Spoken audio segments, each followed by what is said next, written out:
Kevin was always chasing the next big thing. Whatever was trending, whatever was rising in value, he bought in, hoping to ride the wave. But just as quickly as the hype surged, it crashed, leaving him scrambling to sell at a loss. And deep down, he knew the truth. He didn't even care about these cards. One night, frustrated and disillusioned, he pulled out his old childhood binder. It had been years since he flipped through these pages, and the ones filled with players he actually loved. The designs ranged from sleek and simple to wild and over the top.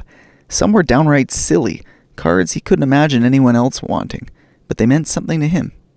It was a beaten-up Homer Simpson trading card, the same one that had made him laugh so hard that orange soda flew out of his nose.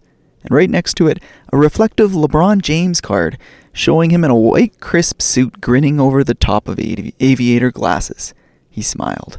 Nostalgia hit him like a wave. For too long, he had been chasing profits, not passion. Following trends, not his own instincts. Collecting what others had valued instead of what truly mattered to him. That's when he made a choice. Collect what meant something to him. Because trends come and go, but true joy in collecting lasts a lifetime. Ridiculous Fondling Cardboard!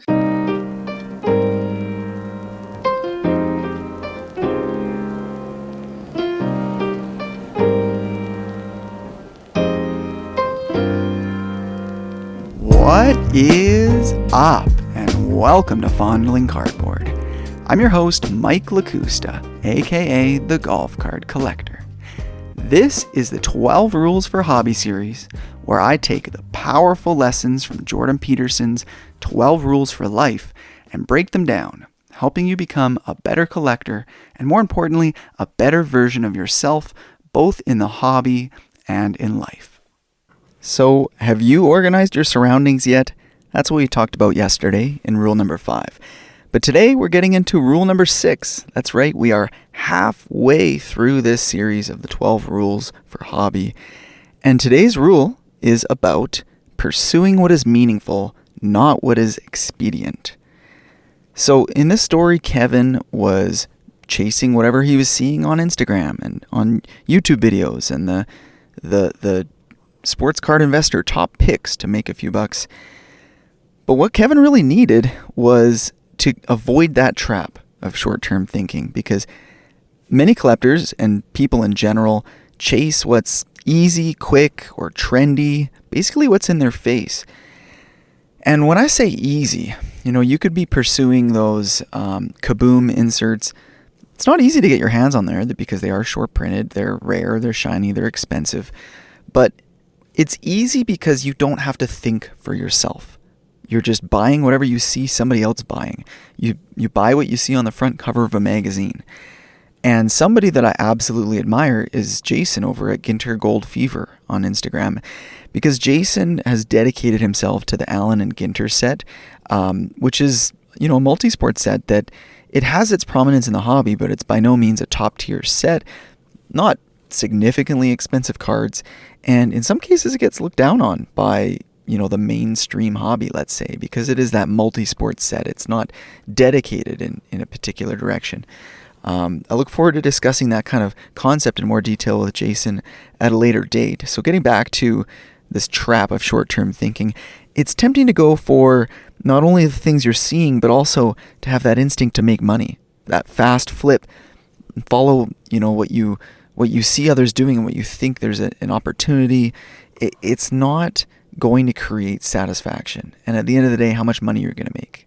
I mean, if it's a too good to be true, well, too good to be true is not the right way to put it. But if it's something that's going to obviously make you money, okay, by all means, go ahead, even if you don't care about the card. But chasing those short-term wins, it often leads to long-term frustrations as you run out of time and energy, and it just bogs down your entire collecting experience. Those buy-sell cycles can feel exhausting instead of fulfilling.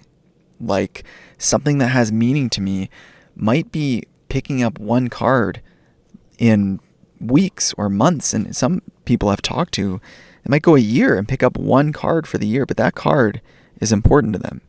Now, I'm not telling you to go out and spend weeks and months looking for one card and investing all of that time and effort and putting all of that pressure on that one card to bring that much meaning to you. But for some people, that's how it works.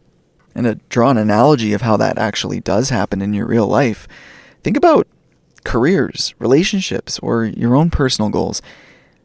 Are you just going to jump into whatever, crosses your desk first? Whoever calls you and gives you a job offer, are you just going to take it? Are you going to marry the first girl that you ever go on a date with? I mean, some people, of course, but that woman might be the one for you. I'm just saying that it's important to actually dig deep and pursue meaning rather than sort of ignoring the effort that it takes to find meaning and pursue that. So the power of meaningful collecting is what truly matters to you. So what truly does matter to you in the hobby? Is it nostalgia? Is it history? My friend John Morton loves his history, and he loves learning and explaining history to newbies like myself, whereas I just prefer that connection to my past. A personal connection to certain players, moments, events that you've been to. We all have our own meaning. A collection with meaning will always bring more joy than just built on the fluffy trends that you see around you. Because when you love what you collect, you're never stuck. You're not worried about price drops because you actually want the cards. Like Brett McGrath, Stacking Slabs, always said, us collectors are those who want the cards in our hand, not the money in our pockets. So ask yourself, if a card's value dropped to 0, would you still want it? Now, kind of circling back and bringing this a parallel into your life, hype fades. Just like in collecting, it's meaning that will last. Shortcuts in life rarely lead to real fulfillment. So whether it's success in your job, in your career, your personal growth, or those relationships that I mentioned, doing what's meaningful requires patience, persistence, effort.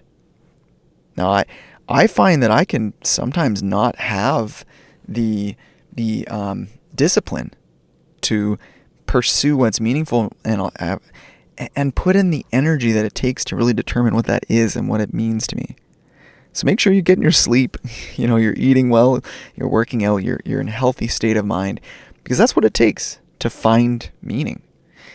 And I think we'll probably launch into that a little bit more in one of the other rules.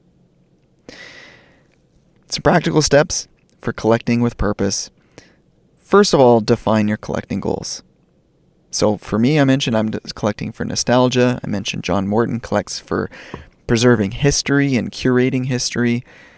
Or if somebody wants a specific theme, I remember hearing somebody on a podcast who only collected villains, athletes who had been arrested or charged or committed heinous crimes. I mean, it's a silly, weird example, but it's a pretty cool way to collect. So pursue that meaning, figure out what that is, and pursue it. Next up is avoiding FOMO, the fear of missing out, because social media trends, all of those TikTok videos that we're diluting our mind with every night, those can really dictate your purchases.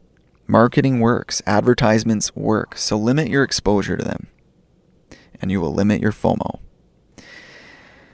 Building a collection that tells your story. So basketball is a great example. I love collecting the mid-2000s basketball, Steve Nash and Steph Curry when he was a rookie card in 2009, some LeBron James card from that time frame. Because, if somebody flipped through my binder with me or someday when I'm not on Earth anymore, would they be able to see a reflection of who I am? If I collect and I preserve that nostalgic aspect of my childhood, and what other stories I'm telling through my collection in my life, yeah, they will. And lastly, think long term.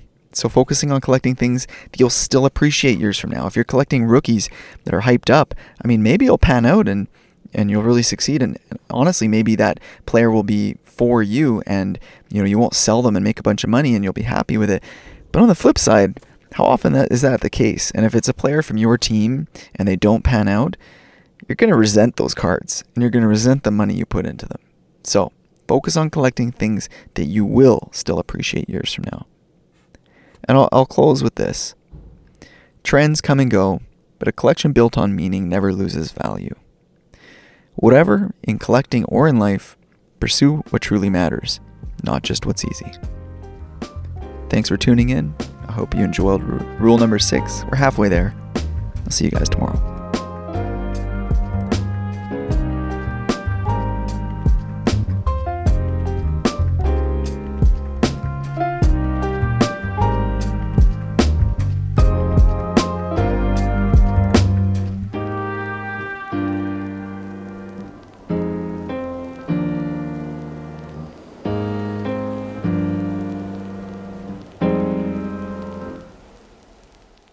Ridiculous golf card collector.